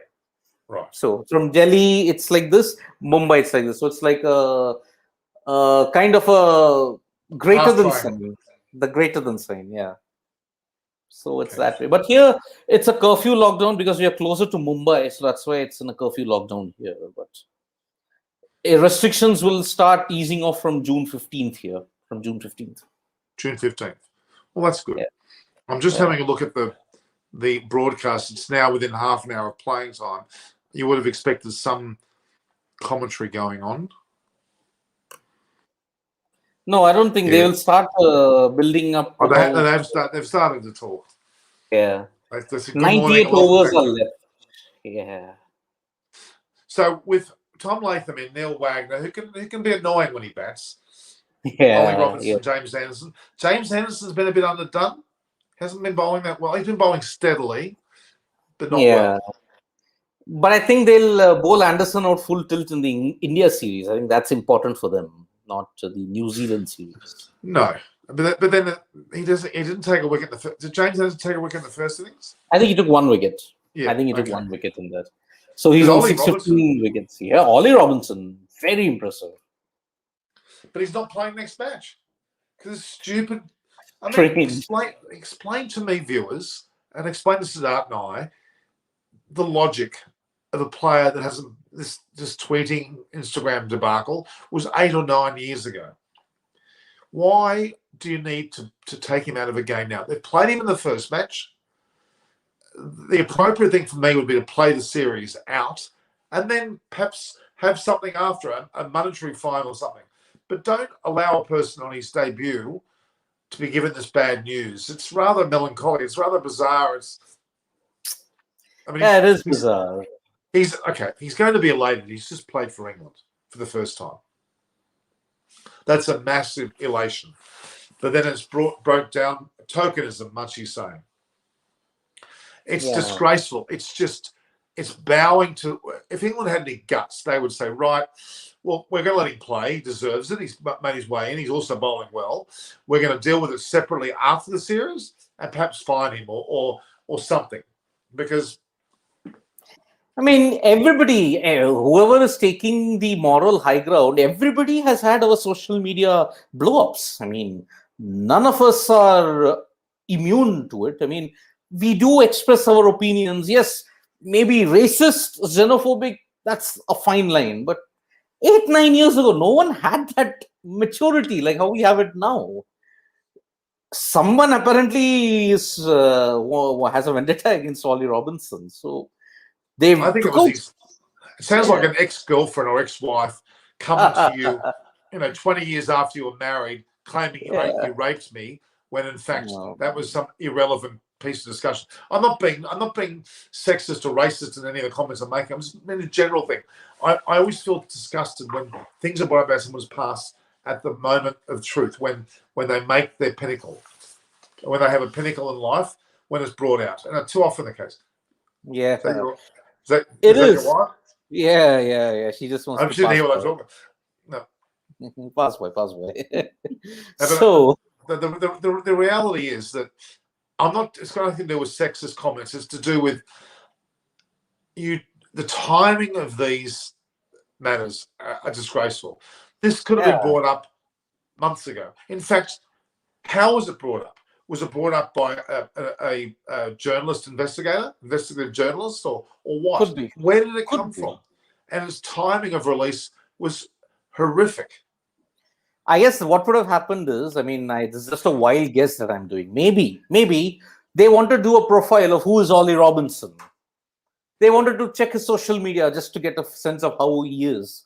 Suddenly they found these tweets. Maybe he didn't update it as frequently as he could, but they found these old tweets and boom, that's it.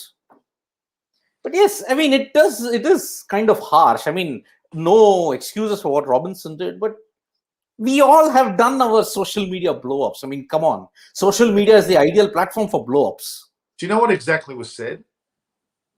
Do you know? I actually didn't read it. I actually didn't hear it. I didn't see it, neither did I read it. If it was that bad, then if it was really, really bad, he should have been banned or whatever. Something severe has happened. I mean, Munchie said the English tabloids are the worst. Yeah, they are. The Sun, the Daily Mail, I mean, the kind of coverage that they do, I mean, but they are the best-selling papers there. You can't help it. The Guardian wouldn't do such a thing like that. The Independent will not do it. No. But yes, the Sun, they have a readership base that does that. I mean, I would when I was there in England from 2007 to 2008, I was there for a year. The Daily Mail used to publish every day some story of Madeleine McCann, the child who disappeared from Portugal. I thought they would make it the Daily McCann. It was not a Daily Mail; it was a Daily McCann, because it sells papers. Every day for 365 days, that was the only story that used to be on the front page of the Daily Mail every single day. And it was garish, but that's how the readership base is. Exactly. And Munchie will know that the top papers are not the Guardian, not the Independent, not the Telegraph. It is the Sun, the Daily Mail.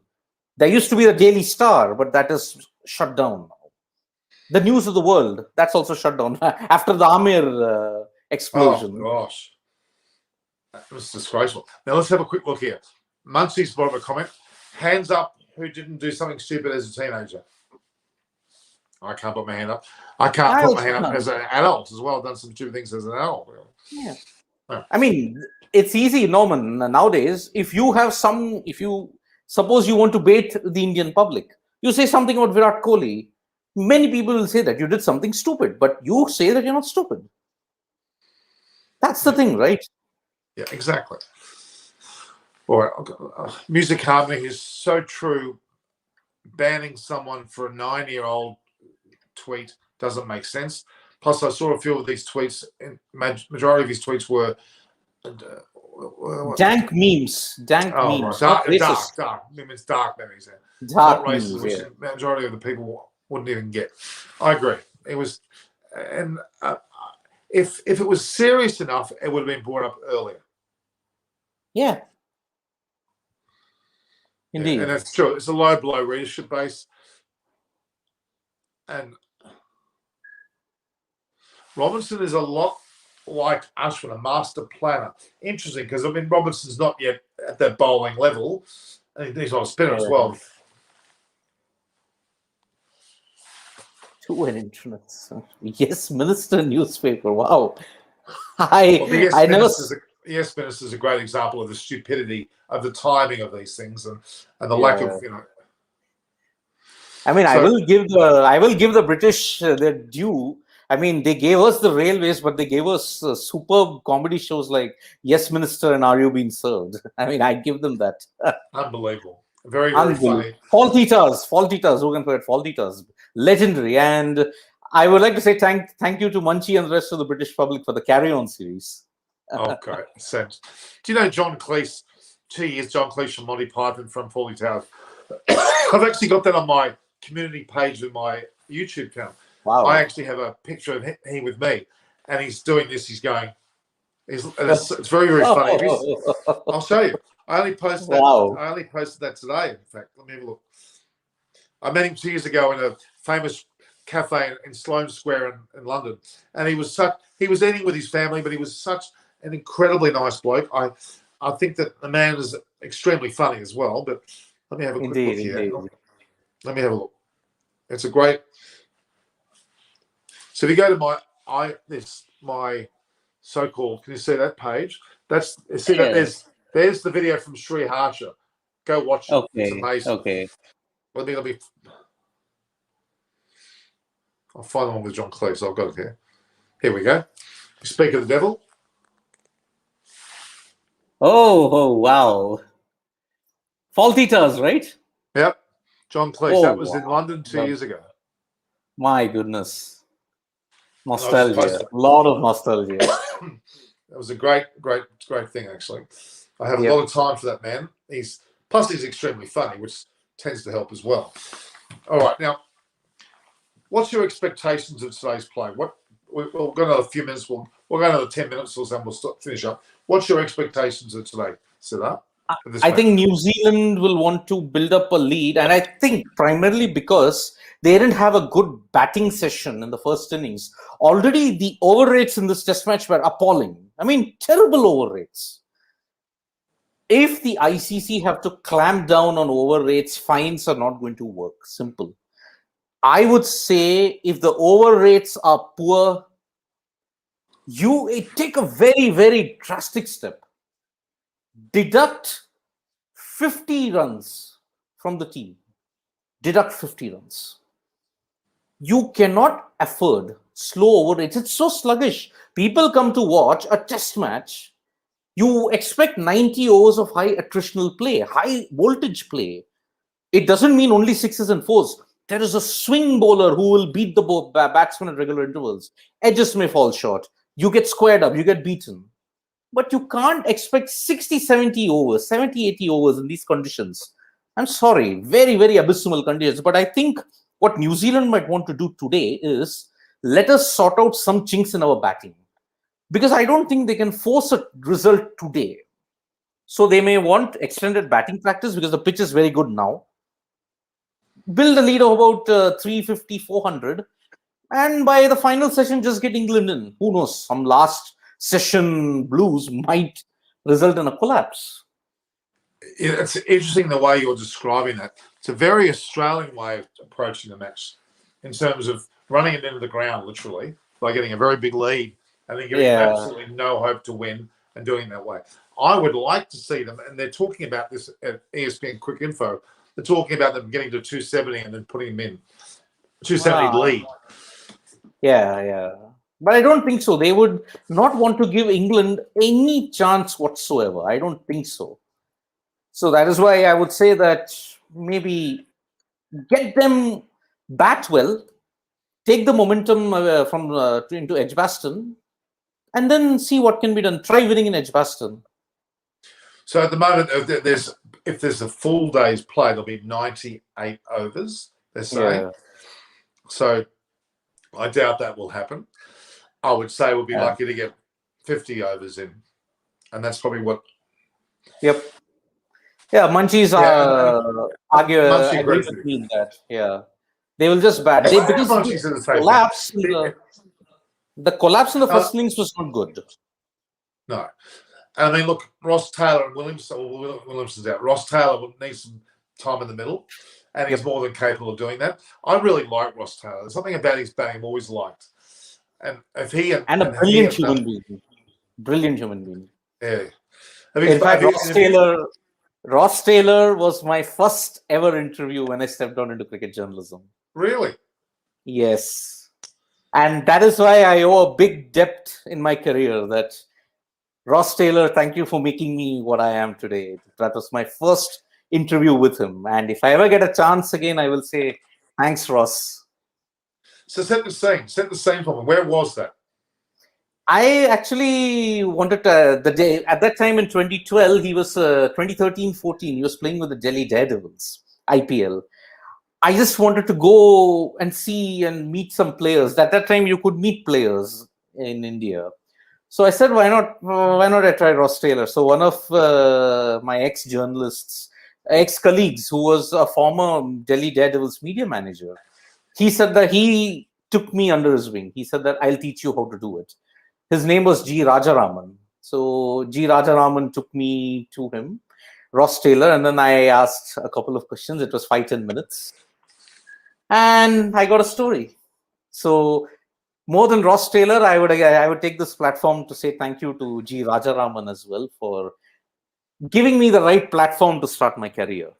So those two guys deserve a lot of credit in my career for me. That's great. I mean, it's when you have these impacting moments in your career. I mean, I had one to be able to interview Jimmy Maxwell or Jeff Thompson, Greg Chappell in Queensland. Incredible to talk to him. Even Andy Bickle, I found amazingly nice bloke. And my good friends of Moji Panesar and Adam Holyoke, who we've got on the show, they've become good friends of mine after my interviews. I've been interviewing Moji on many occasions. Now we're great friends. Same with Adam Holyoke. I'm very blessed because they become friends. It's good when media become friends with players, especially ex-players.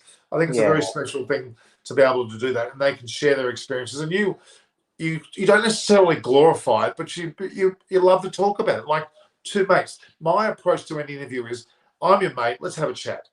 Well, that must have been a lot of fun. Tell us about it. Through your eyes, what was it like? I don't want to glorify it. I want to just be able to be mate-like, is the way I describe it. Yeah. And I find that you get the best interviews when you talk to someone like Dougie Walters told me about everything happens in the post office. He was in the post office when he got his baggy green cap. He went to the counter, opened up his box, his baggy green cap. He was in the post office when he heard that he made the Australian team because they turned the post office radio on. He happened to be in a queue in a post office. He heard his name come out.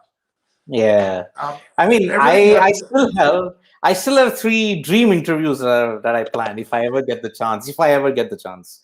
Kane Williamson. I mean, I once waited in the Jaipur heat of 47, 48 degrees Celsius. It was a day game, and they were practicing in the day. Sunrisers versus Rajasthan Royals. I waited for Kane to just come to the practice. I just thought, Kane, let me just have a 2-minute chat with you. He didn't come, so. For me, Kane Williamson is my ultimate dream that I want to meet with him once. The second, I don't know if I would have had the chance to, but then I would have really loved to interview Keith Miller. Because Keith Miller was one of the greatest all-rounders in that time. Yet, he didn't get his due because of the vindictiveness that Sir John Bradman had towards him. It would have been so great to have a conversation with Miller about what it was playing under Bradman. Unfortunately, that might not happen. And my third is with the guy who made me fall in love with Australian cricket, Bill Lawry. Just once, I would love to go to his place, have a chat with him, and then just know the nuances before it's too late. Well, Neil Harvey's the same for me. I've been lucky enough to do that. Yeah. And I mean, even Richie Benaud and his wife, I see Daphne all the time. She's up the road at a cafe here, and she knows me. But Richie Benaud, and the commentary box at Channel 9, he and I had this chat. And he was being really open and honest. And I'm looking around, and you had Ian Chappell and Doug and Tony Gregg all listening to the conversation. which was a bit annoying. But Richie didn't care. He just told me honestly about something because I was upset with the fact that I think it was the 60th anniversary or 50th or 60th anniversary of the Tide Test. I'd spoken to Wes Hall and Garfield Sobers, and they had no one to bring them to Australia. And Richie Bennett was a part of that game, of course, and he was equally as upset, saying that the buffoons, he used the word, the buffoons in Australia aren't paying for these guys to come. And Tony Greig and Ian Chappell looked up, they heard him say the word buffoon because you don't hear Richie Bennett say anything derogatory about anyone. And he came up with the word buffoon. It was hilarious. Yeah, that is one that will never happen, unfortunately. Richie Beno, unfortunate. Yeah, he was amazing. He is the way I remember being at a test match and he'd drive in this convertible, I think it was called a Hillman. There was a certain convertible car, a bit like a Mercedes, really stylish little car, nice sort of mauve, like a floral color. And he used to come into the ground and park it right next to where these entrance to the commentary box was. No one else was allowed. It was only, groundsmen and certain people were able to park their vehicles there, and him. It was just great. Really, really good. Very special man. Very, very special. It is. I mean, yeah. He's probably the most special man of any form of cricket ever. He and probably, Garfield Sobers is still alive, but there's something special about a real gentleman. And even Viv Richards, people don't give him credit. He is the most polite man. I had him sit next to me in a commentary box in Sydney, and we were talking, and he had to go. And he goes, "You must excuse me, Norman, I've got to go now." He actually bothered to say that to me. I thought he could have just left. I wouldn't have had any problems with it. He's the king for a reason. I just saw him from a distance. But man, what an aura. What an aura from the king. Oh, he's scary. He's a scary person. When he went out to bat, I don't think there were any bowlers there was never such a thing as a bowler being scared of a batsman. Shouldn't be. But when he walked out, you were scared. I mean, I remember one incident. I think that summed up the power of the West Indies team at that time. I mean, Malcolm Marshall was beating David Boone up left, right, and center. I mean, the outside edge, the inside edge, the bouncer. So Marshall got frustrated and he decided to come round the wicket, and he told David Boone. He missed another delivery. So Marshall said, "Look, do I have to come round the wicket and kill you? Get out." That was intimidation at its peak. I'm going to have a look at a comment that's been made here by Munchie. He met Viv at Gatwick Airport, had to get a photo and handshake. Totally Munchie, absolutely Munchie. Who wouldn't want to get a snap with the great man? No. Okay. Hi, Norman. England cannot even chase 225. What do you think, guys? Look, there's a lot of merit in these comments. England can be skittled very cheaply. I know. I agree with your safety first approach of getting batting practice and batting long and then letting England play for a short amount of time. But if New Zealand were to get another 100 runs and declare, it could make it an exciting match. I don't think New Zealand are going to do that, though. No. They will not. And the problem is they would want a lead of over 300, 350 in that range. Make it a bit, dangle the carrot. Williamson is that kind of a guy. He may want to dangle the carrot, get it about 300, 350 in that range.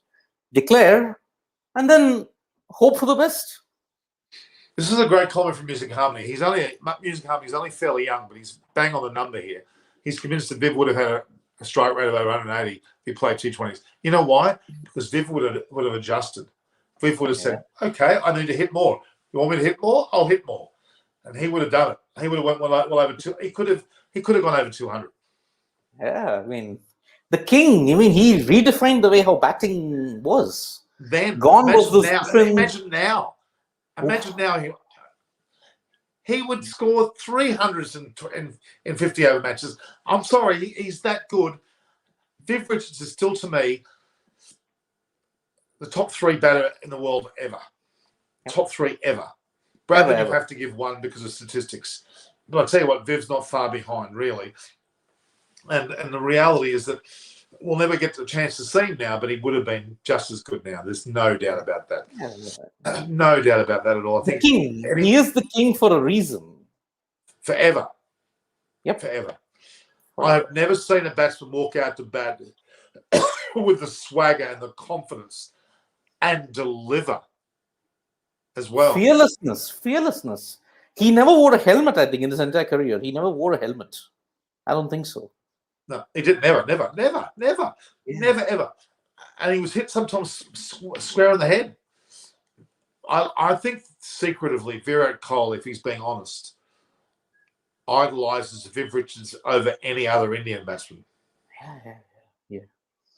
For us, Kohli's Indians, attitude is Viv very much is like, the greatest. Viv is the greatest. even when Possibly you see- behind Sunil Gavaskar. Possibly behind Gavaskar. Oh, Gavaskar, severely underrated. He mentioned when he batted number 4, but he still was he was in for the last ball of the over. Did you hear that story? Yep, You heard that I story? heard that. Yep. When Viv walked past him, he goes, "The score's 0, and you still are in there," despite the fact that it was a great comment. Indeed. All right, the game's about to start in about 3 minutes. Okay, your take is they're going to score 350, 400. 300, 350. But I don't think, because we had one whole day washed out, I think New Zealand will want more batting practice heading into Edgbaston. I hope they don't approach it as batting practice. They're going to bat with intent. Yep. They're going to bat with intent. And mark my words again, India have got to be in the nets at Southampton, learning to let the ball go, learning to let the ball. Be patient. Take a step back. There's no rush. That time will be in their favour if they bat long. They bat long, they'll win the test match. It's as simple as that. Yes. Very, very simple as that. All right, thanks, Siddharth. This has been a wonderful session. In fact, we've had a huge viewership, by the way. Huge. I won't tell you the numbers, but it's huge. Just go watch my. Have you seen my video of me talking to the people on the streets? Yes. 145K. Yeah, it's crazy. It's all right, gone. thanks. I namaste. Thank you very much, mate. You're a great friend of the show. Anytime. All right.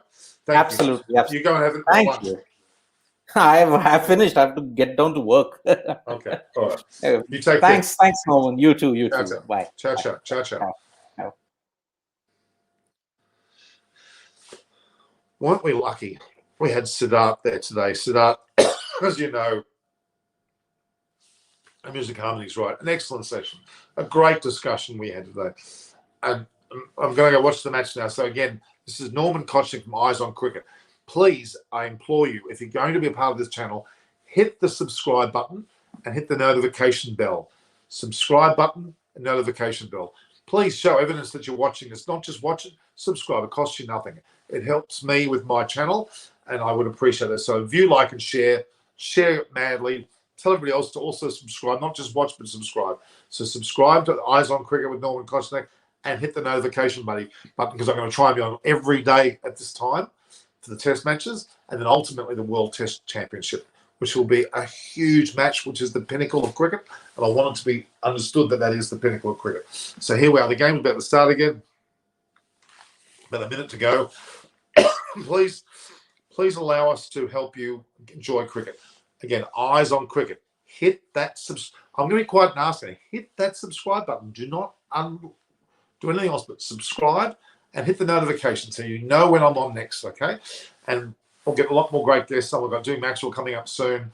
I hope to bring a lot more people. We've got some great England and Indian media people, as you know, and a couple of Sri Lankan girls that I meant to come on and they could work their computers properly, but they didn't quite know how to do that. So anyway, the match is about to start. We're only a matter of about a minute away. So again, view, like, and share. Hit the subscribe button. Bang on the notification bell. Get that done as well. And we'll see each other tomorrow in future days on this channel. Thank you again. This is Norman Kochnick from Eyes on Cricket. Thank you very much, guys.